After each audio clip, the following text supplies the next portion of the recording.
একটা সময় বিটিভিতে এই ইমিটিক ক্যাসেট দিয়া বিটিভি চলছে। এই ইমিটিক ক্যাসেট আপনার সনির ছিল, ম্যাক্সেলের ছিল। ম্যাক্সেলটা স্টুডিয়ামের একজন আনছে, বুঝছেন নি, উনি এখনো এইগুলা এখন মেমোরি কার্ড টার্ড নিয়ে আসছে, ডিজিটাল ব্যাটাকাম ক্যাসেট। আবার ওই আপনার 21 টেলিভিশনে আপনার ডিজিটাল 9 ক্যাসেট আছিল, ওইটাও আমরা দিতাম, বুঝছেন। তারপর লাস্ট ফিনিশিং আপনার ক্যাসেট যুগের শেষ ক্যাসেট হলো এটা ডিবি ক্যাম ক্যাসেট। এটা দিয়ে এখনো মনে করেন যে অনেক চ্যানেলে যেমন এনটিভিতে এগুলো লাগে, আর টিভিতে লাগে, ওনাদের ক্যামেরা কিছু ক্যামেরা, সব ক্যামেরা কিন্তু আর মেমোরি কার্ড করতে পারে না। মানে এটা পুরনো স্মৃতি হিসাবে অনেকে জানে না, নতুন জেনারেশন আসবে তাদের জানানোর জন্য। যেমন এখন আমাদের ছেলেমেয়েরাই মোটামুটি অডিও ক্যাসেট সম্বন্ধে আইডিয়া নাই। বিটি কর্নারের যত ক্যাসেট আছে মনির খানের, বুঝছেন, এই যে মনির খানের বিসি কোম্পানির নাম হল মিলু ভাই, মানে দোকানের মালিক ছিল মিলু ভাই, বুঝছেন। এই মিলু ভাইয়ের এখানে আমি নিজে দেখছি মনির খানা এসে বসে থাকতে, বুঝছেন নি। তার তখন আমি সৌদি আরব ক্যাসেট পাঠাইতাম, বুঝছেন নি।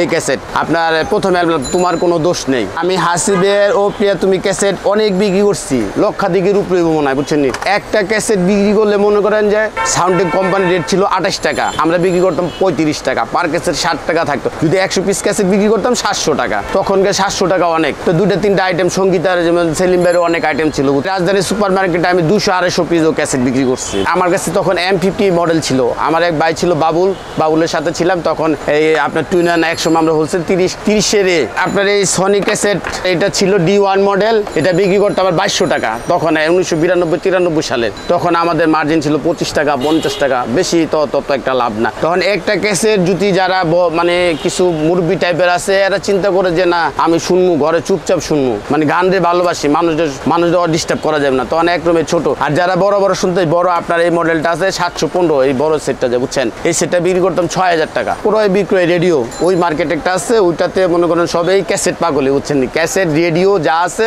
তারা ওইটার ভিতরে কেনা বেচা করে। তো মনে করেন আমার এই মুহূর্তে টাকার দরকার, এটা আমার লাভ দরকার না, আমি দেখে দিলে 1000 টাকা বিক্রি করে দিলাম। ওই ক্রেতা আছে, ওইটার সাথে সাথে জানাবো ভাই এটা আমার পছন্দ হয়েছে, আপনার লোকেশন কোথায়, বাস মোবাইল অ্যাড্রেস দিব, হোয়াটসঅ্যাপে নাম্বার দেবো, ছবি দেখাবো, ভিডিও দেখায়, মনে করেন এটা কুরিয়ার করে দেয়, কুরিয়ার সার্ভিস দিয়ে দেয়। এখন এটা ইউজ করে আপনার আমাদের রেডিও টিভিতে ইউজ হয় না, এটা ইউজ হইলে আপনার বড় জাহাজে আপনার এটা রাডারের সংকেত দিতেছে, রেকর্ড করতেছে, বুঝছেন নি, কথাবার্তা রাডারের রেকর্ড হয়, রেকর্ড হইলে তারা আবার এটা আরেকটা মনে করেন জাহাজে তারা পৌঁছায় দেয়। আমার জাহাজের 2 ইঞ্জিনিয়ার আছে, তারা আপনার চিটং থেকে আসে, আইসার তারা নিয়ে যায়, বছরে 1-2টা বিক্রি হয়। আমি আপনার এই ক্যাসেট নিয়ে 1988 সালে স্টেডিয়াম আসি, 1992 সাল থেকে আমি এটার সাথে জড়িত, বুঝছেন। আমার 2টা দোকান ছিল, রাজধানী মার্কেটে ছিল একটা, বায়তুল মোকাররম ছিল একটা, ওইটাতে আপনার সিডি বানাইতাম, বুঝছেন। সিডিটা আমি 96-97 থেকে মানে পুরো দমে শুরু হয়েছে 2000 টাকা সিডিটা ওইখানে আমি অনেক সময় কিছু সিডি আছে মানে ডুয়েল বক্স বাইরের থেকে আনতাম, চায়না থেকে কিছু সিডি আনতাম।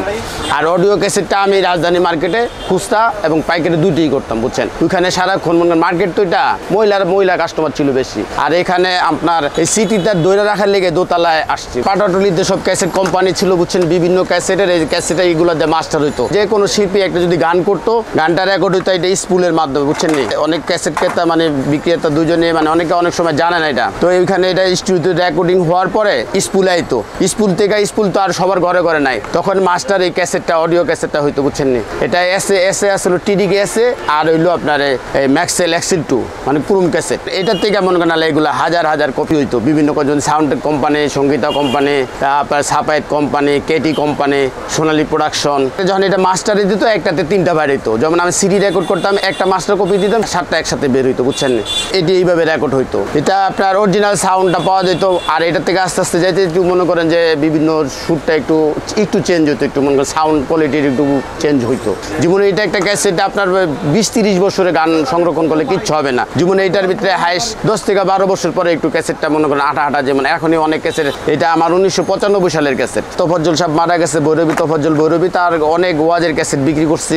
হাবিবুর রহমান যুক্তিবাদী, কুমিল্লা 1, কুমিল্লা 2, ভৈরব 1, ভৈরব 2 প্রচুর চলছে একসময়। যেমন কিছুদিন আগে সারগাম কোম্পানি ছাইরা দিছে, তার ক্যাসেটগুলো অনেকের দিয়ে দিচ্ছে, ওইটা আমরা তাগর থেকে আবার একটু দাম দিই। কিছুদিন আগে পাটাডলি থেকে আমি আপনার তরঙ্গ কমপ্লেক্সের একটা মাল ছিল, ওইটা হামিদ আমার বিক্রি করছে, বুঝছেন।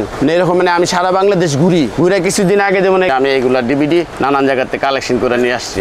এই যে ভিডিও ক্যাসেটটা এটা ব্লাইন্ড, এটার ভিতরে যখন আপনার ভিডিও হইতো, পরে ফিল্ম ফেয়ার আছে, তারা লাভা ভিডিও আছে, তারা এটি ভিডিও করে মনে করেন যে এরা একটা ক্যাসেট নিয়ে যেত, একটা ছবি যদি বের হইতো 10টা-15টা ছবি, তখন একটা করে সবাই মনে করেন যে দোকানে নিয়ে কালেকশন করতো। একটা ছবি 4টা-5টা নিত, নিয়ে হয়তো 3টা টিভি, 3টা VCR আছে একটা মহল্লার ভিতরে। প্রচুর মনে করেন ঢাকা, বেশিরভাগ গাজীপুরের দিকে, এখনো এইগুলা গাজীপুরের গাজীপুরের দিকে আসছে বুঝছেন নি। গাজীপুরে ওই গার্মেন্টস পল্লী তো বুঝছেন নি, এরা সপ্তাহে একদিন ছুটি পায়, এরা বিসিডি দেখে, ভিডিও ক্যাসেট দেখে, অডিও ক্যাসেট আমার থেকে কেমন টেপ নিতেছে।